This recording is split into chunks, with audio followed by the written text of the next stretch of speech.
You're watching the KOAM Morning News on Fox 14. Right now at 7, authorities respond to a fatal crash in Jasper County. Also, a local organization known for motivating children is in need of adult helpers.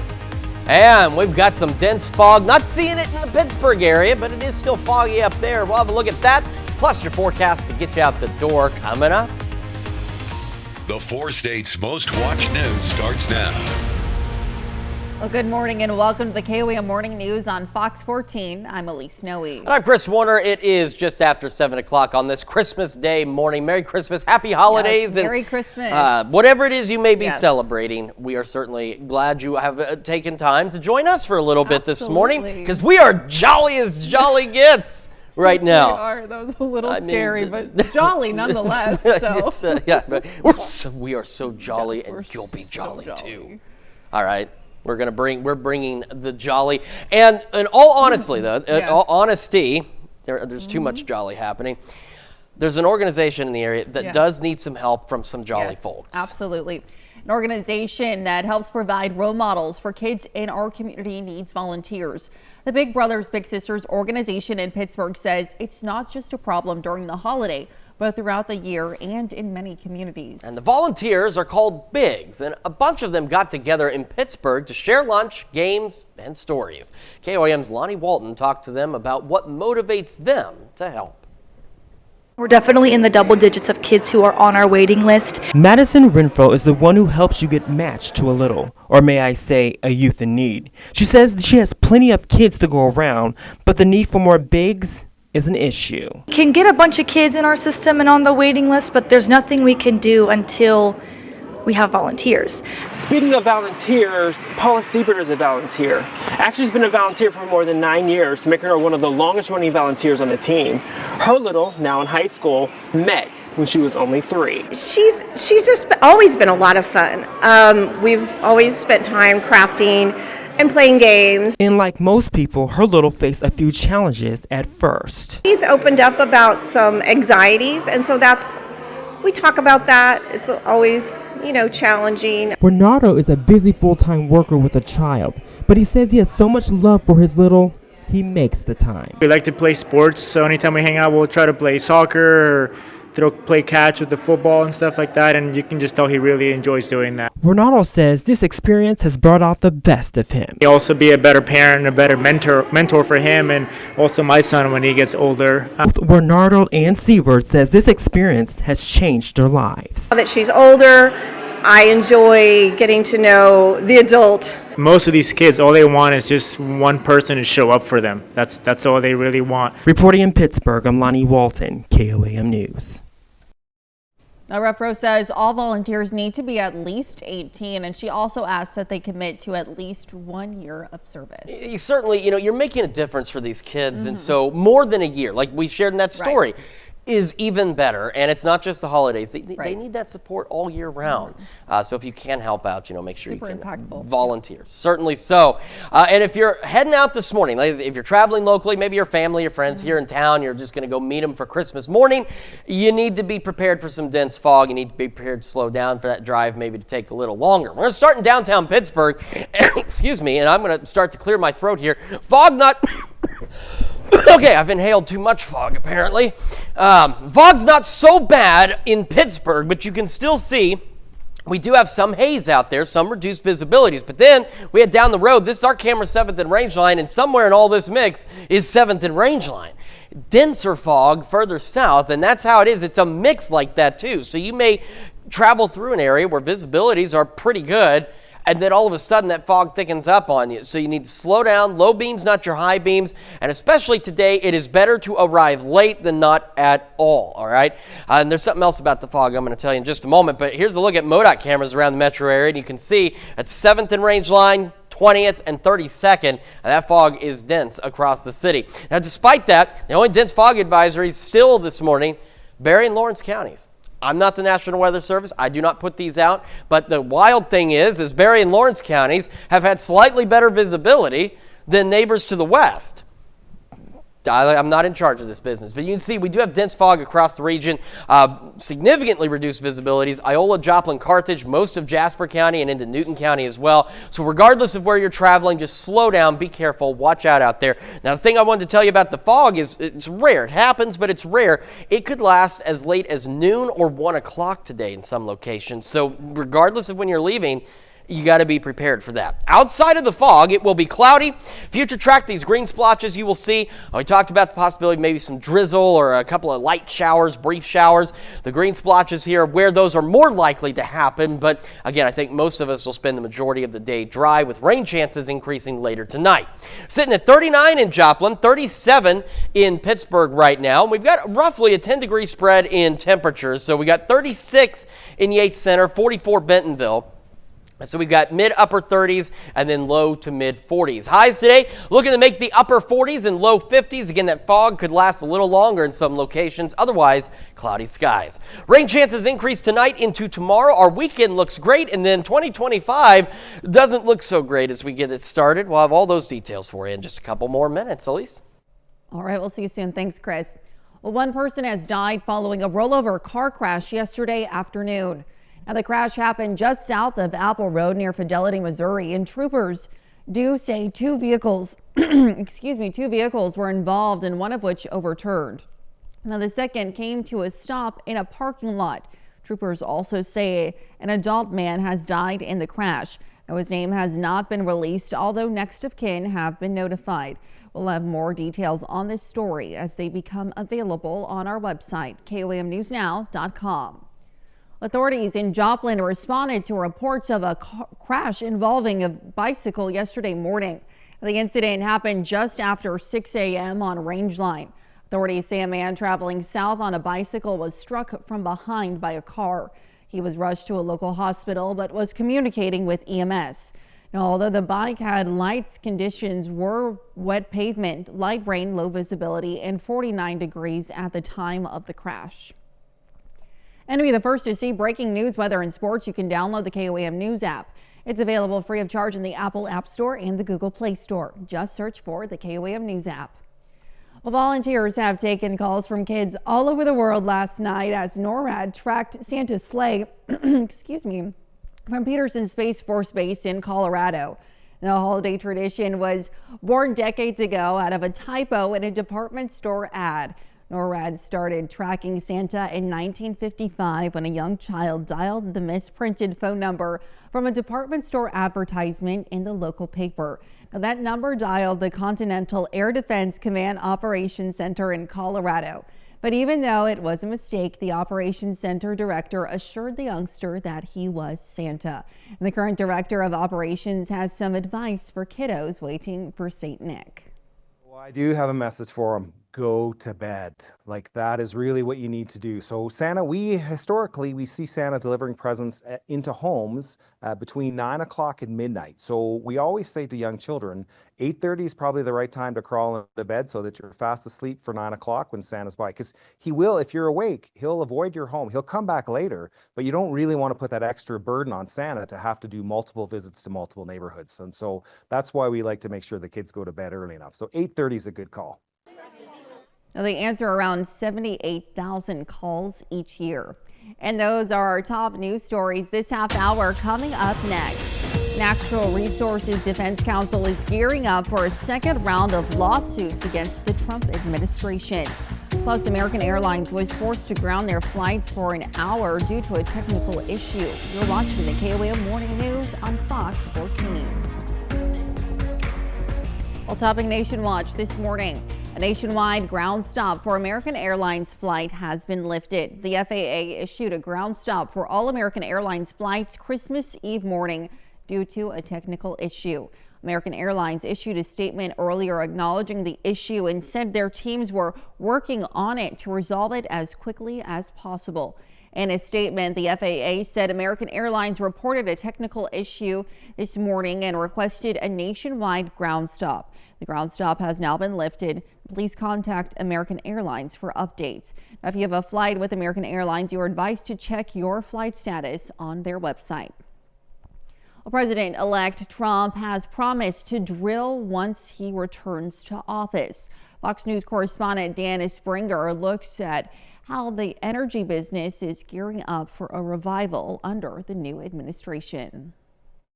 We're gonna drill, baby, drill. It was a promise heard daily from former President Donald Trump on the campaign trail. Come January, America's oil and gas will be back in favor, but there will be pushback. Some may seek to deny or delay the clean energy revolution that's underway in America.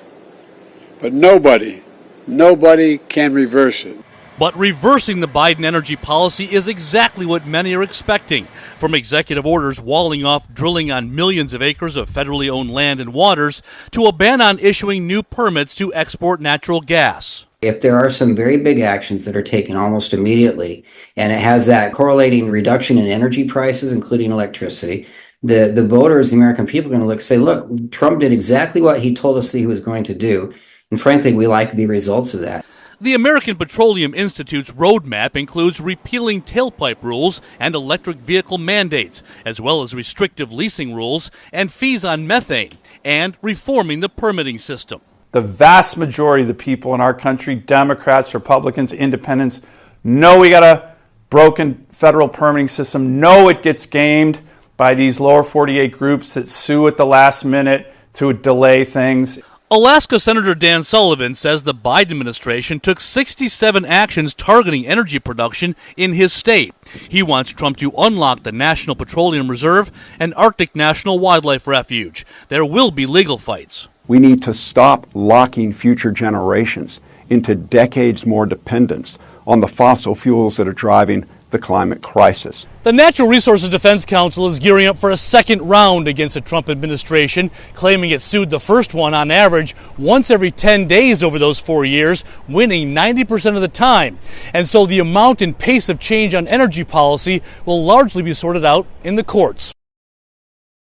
And that's a look at some of today's top national stories. Here's Chris with a look at your forecast. Yeah, we've got dense fog across a good portion of the area. Our camera downtown Pittsburgh, you can see that fog out there, but not super dense, but still reduced visibilities. And then we head south into Joplin, and you almost can't see 7th and Rangeline. I think the fog has actually gotten a little thicker out there since we started the show. So that's our camera at 7th and Rangeline. Taking a look at MoDOT cameras around the area, it has thickened up because it wasn't this dense on the MoDOT camera at 20th and Rangeline. So that's 20th, that is 7th, and then off to this side is 32nd and Rangeline. So slow down, low beams, not your high beams, fog lights if you have them. And the other thing is, and again, we don't issue the advisories, watches, warnings, anything like that. We just tell you about them. And the only dense fog advisory still Barry and Lawrence counties through 9 a.m. But you look at the fog tracker, and there is dense fog across a broader portion of the region. In fact, again, Mount Vernon, Cassville at least, reporting slightly better visibilities than Joplin, Carthage, and even Iola at this point. But we have fog across the entire region today, or this morning. And the other thing about it, especially in the areas where it's a little denser, this fog could last as late as noon or 1 o'clock today, which isn't unusual, but it is rare that it lasts that long in this area. So regardless of when you leave this morning, you're going to need to slow down, give yourself time to get where you're going, plan accordingly. Now onto the future track. The green splotches you're going to see are not actual rain showers. This is what we were talking about. We could see some patchy drizzle, maybe a brief shower out there, a little sprinkle. And the green splotches we're seeing, at least into the evening, are where that's more likely to happen. Now overnight, though, the rain chances will increase. We'll actually start to see scattered showers across the region. And that'll continue throughout our Thursday, where we'll have on again, off again showers, and then slightly better, even more significantly better, rain chances late Thursday night into early Friday morning, maybe even a rumble of thunder or two, but no severe weather. And then on our Friday, most of our Friday will be dry, but we'll have another round of rain that'll roll in, maybe a rumble of thunder or two, late Friday evening into the overnight, and then that will clear out, leaving us with a beautiful weekend. Temperatures, not too bad. They're a bit chilly. 39 in Joplin, feels like 35 with a northeast breeze at 6. And across the region, we go mid-upper 30s and then eventually low to mid-40s out there with that northeasterly breeze. Through the morning, again, fog. Temperatures not moving too much, hanging out in the 40s, but eventually mid-40s by 11 o'clock. Highs today going to be upper 40s, some low 50s. That northeast breeze at 5 to 10. Tonight, cloudy skies, temperatures, again, they don't move a lot at all. We're going to kind of even out by this evening. Rain starts rolling in late this evening and overnight. 47 or upper 40s, maybe some low 40s in some locations. Upper 50s tomorrow, Friday, scattered showers. And then we'll have another round late Friday. It'll be brief, but it will be there. And then this weekend looks phenomenal. Look at that, 62 on Saturday. I know I got some kids, got some things that they could really use outdoors. Weekend, a great opportunity to use those things outdoors. Not bad Monday either. I know a lot of kids still out of school, so not a bad day. Not too bad for New Year's Eve, and then we're looking at some wintry weather. Now, the chances you can see are low, but we're looking at wintry weather, and that looks to be consistent, but we're not looking at a significant winter weather event at this point. But we'll continue to watch it as we head into 2025, and of course, we'll keep you updated on any changes. Let's check your forecast. We'll be back a little more later, and coming up, we're going to take a journey to one of the most famous pop-up Christmas markets in the world. Well, every year, Christmas markets pop up in town squares around the world, but the centuries-old tradition started in Germany. Tina Kraus takes us to one of the most famous festivals. Holiday magic sparkles in the streets of Germany's historic city of Nuremberg this time of year. One of the world's oldest Christmas markets is once again serving up a seasonal smorgasbord of traditional favorites. And not just to Germans. So this year there definitely seems to be a lot more Americans than usual. Thomas Ladner flew in from Mississippi. I think that it helps set the Christmas mood just because of how magical everything feels. Everybody's so friendly, the food is great. This is Daniel Crocker's 10th time here. There's nothing like this in Ohio. For Christmas markets, it's just wonderful. You can't compare it, really. The medieval city has been hosting the festival for at least 400 years in this location and offers nearly 200 wooden stalls packed with handcrafted holiday gifts. They sell everything, ornaments, food, Glühwein. That famous spiced wine is one of the biggest sellers. It warms you up, keeps your hands warm. Along with Lebkuchen. The gingerbread cookies come in all shapes and sizes. What have you bought so far? Food, a lot of food. Kartoffelpuffer got my attention as an Idaho native. Tasty potato pancakes served with applesauce. Did it put you more in the spirit? Absolutely it did. It's beautiful here. I really like seeing all the Christmas decorations with the trees, the German Christmas. A festive flavor of Germany, savored by holiday revelers from near and far.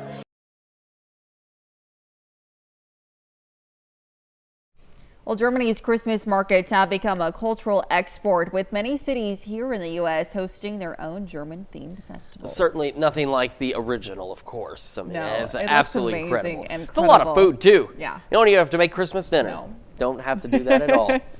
Coming up, some animals at the London Zoo got an early Christmas dinner, plus another look at your forecast when we come back. All right, so a reminder, we do have dense fog across the entire area, and that fog could potentially last as late as noon or 1 o'clock today. We'll have a northeast breeze at about 5 to 10, and our highs upper 40s, low 50s out there. Tonight, rain chances increase a bit. That'll be late this evening and overnight. Temperatures not moving much. Upper 40s for lows and southeast winds 5 to 10. Tomorrow, scattered showers, upper 50s, a few showers and maybe even a thunderstorm late Friday into very early Saturday. Got a great weekend ahead of us. Not a bad Monday either. And then as we head into 2025, we are looking at least some slight chances of some wintry weather. So not anticipating a major winter storm by any means, but it is something we'll keep an eye on for and we'll keep you updated. Absolutely. Well, giraffes and llamas at the London Zoo got an early Christmas dinner. Zookeepers ushered in festive cheer with edible Christmas wreaths and hanging decorations. Now, the zoo's tallest residents, Molly, Nuru, and Wilfred, were treated to hanging Brussels sprout canisters, a twist on their usual diet of leaves, bark, and buds. Oh, yeah, that seems amazing. Well, the zoo's llamas, Andy and Dainty, also got into the festive spirit with edible wreaths made from leafy branches and carrots, two of their favorites. Zookeepers say Christmas is all about treats, and that's what they wanted to give the animals this holiday. certainly they do seem Very to be healthy enjoying it. holiday Yeah, very meal, healthy. yes. Healthier than the holiday I had. It was Yes. a great holiday, tasty holiday. Just but no that's a carrots little, or yeah. Brussels sprouts. No, not at all. Well, thank you so much for letting us put the good into your morning. We'll be back here tomorrow morning at 7 a.m. Have a Merry Christmas and a happy holiday. Have a great rest of your morning.